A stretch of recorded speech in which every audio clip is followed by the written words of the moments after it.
In this video I'm going to show you how to add an airbox around the model imported from a step file.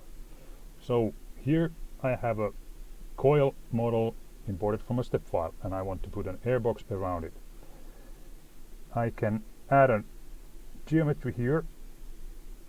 I want to add a box around it. I could have added sphere or cylindrical airbox as well, but I want to add a box.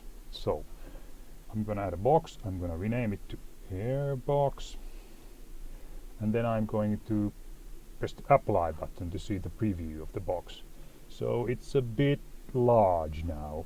I'll make it a smaller one, maybe around 0.1, and apply, and see the preview is now about the right size. I need to make it a bit taller, like that, and now I need to center it still, so at the z-axis maybe a 0.5.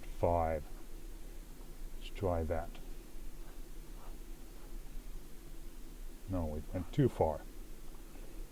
0.05, like that. Now it seems to be about right, and now I need to apply the preview geometry on the model.